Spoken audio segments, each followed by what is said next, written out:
Howdy, I'm Bill Olson, and we have a lot to talk about this week. Well, these aren't in a particular order, so don't think I'm assigning importance. Every one of them was important enough, and there's so much that I'm going to have to leave out today. But the first thing I want to cover is recently Mumia Abu Jamal, who is a Black Panther who was convicted of killing a police officer back in the 80s. I mean, that's when he was convicted, I think. Anyway, he was on death row for a long time. There was a big controversy. I think he was falsely convicted. I think it was corruption on the police's part, and they managed to get his death sentence changed to life in prison. Well, he's one of the most eloquent and educated speakers on social and current events, historical events, and he's been doing a weekly little program from prison radio with Noel Hanrahan. You can look it up on YouTube. You can see lots of his little short clips. They're really wonderful.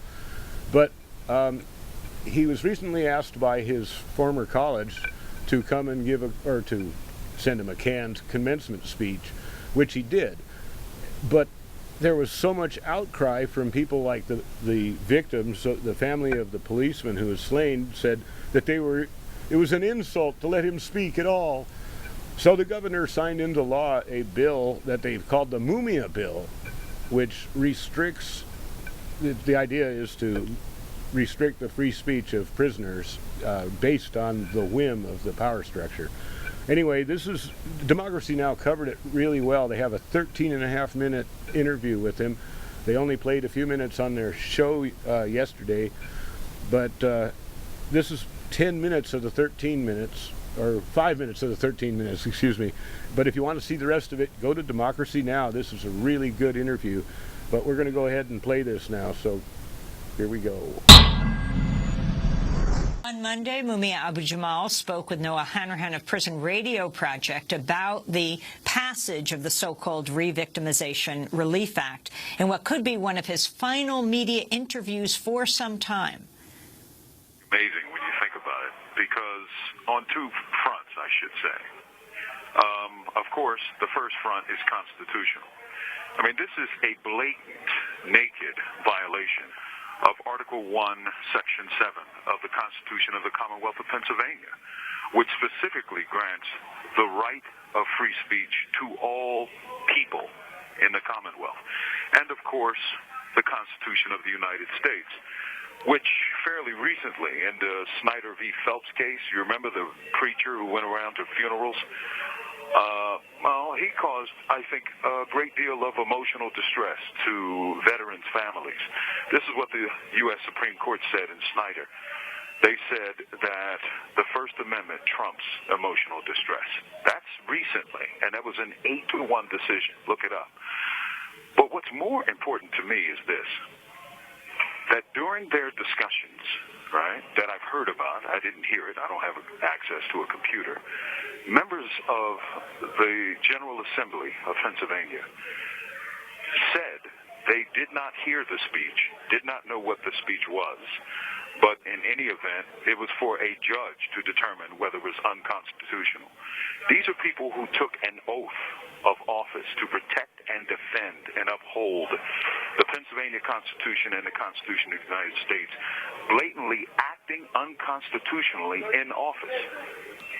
That's one point. Here's the second point. This is theoretically or reportedly based on emotional distress.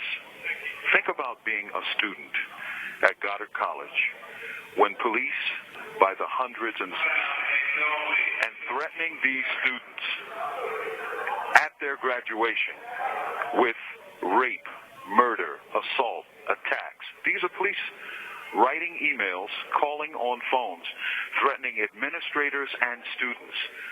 How about their emotional distress? And all they wanted was to hear from one of their alumni. I went to that college. I'm a part of that college. I spent years at that college as a student. And when I went back and graduated, I am a part of that college forever. And they wanted to hear from me. They called and asked and wrote to me and said they wanted to hear from me. So I think those things should be a part of your considerations. That's Mumia Abu Jamal speaking from prison in a phone interview recorded Monday by our guest Noel Hanrahan of Prison Radio, who we'll talk to in a moment. This is another clip from their conversation when Mumia Abu Jamal expresses concern that Pennsylvania Governor Tom Corbett would sign the so-called Re-Victimization Relief Act in order to benefit politically. The press ignores prisons as a rule. Most of what happens in prisons are never or rarely reported in the press. I would say this, if you wish, read Live from Death Row and find out this book that was written years ago. Find out how true it was, how accurate it was, how many of the states that began this hellacious mass incarceration are now decarcerating because their budgets are busted. You know, we're talking about a bill, again, let me kind of rephrase this. This is a bill that is signed into law by unconstitutional Tom Corbett, probably the least popular governor, Republican governor, I might add, in the United States, who is facing a virtually unknown opponent who has 20 to 25 points on him, right, at last count. This is a political stunt by a failing politician who is seeking support by using fear, right? Politicians do it all the time, but this is unconstitutional Tom's latest attempt to stroke and build up his political campaign, his failing political campaign. When you asked about the press, for most of the press, prisons don't exist, right? Silence reigns in states all across the United States. But I went to court. I was forced to go to court by the Commonwealth of Pennsylvania, and I won in a case called Abu Jamal versus Price, which gives me the right to write. Now they're trying to take away my right to read my own writings. How unconstitutional is that?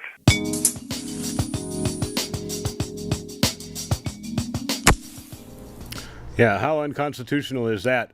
So you see, our society has been completely turned upside down from any of the concepts of American exceptionalism that anybody might have ever had.